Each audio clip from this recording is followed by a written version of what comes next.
నా మొదటి కోరిక ఏంటంటే మా అడవిలో ఉన్న కుందేళ్లు చాలా కష్టపడుతున్నాయి. ఎందుకంటే క్యారెట్ తినడానికి అవి ఊర్లో ఉన్న తోట దగ్గరికి వెళ్ళాలి. వాళ్ళ కష్టాల్ని తీర్చు. రెండవ కోరిక ఏంటంటే మా అడవిలో ఉన్న చెరువులు చాలా పెద్ద మోతాదులో చెత్త నిండి ఉంది. మీరు దాన్ని శుభ్రం చేయండి. మూడో కోరిక నా కోసం కోరుకుంటాను. నా గుహలో కింద చాలా రాళ్లున్నాయి. అక్కడ పచ్చ గెడ్డుంటే చాలా బావుంటుంది. తన మాటలు విని దేవకన్య తన మంత్రదండాన్ని తిప్పింది. అడవిలో క్యారెట్స్ యొక్క తోట వచ్చింది. ఎన్నో కుందేళ్లు దాని దగ్గరకు చేరుకున్నాయి.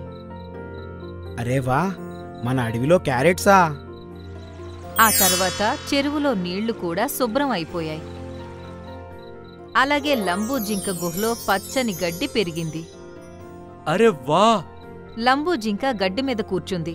తన మొహంలో ప్రశాంతత స్పష్టంగా కనిపిస్తుంది. కృతజ్ఞతలు దేవకన్యా.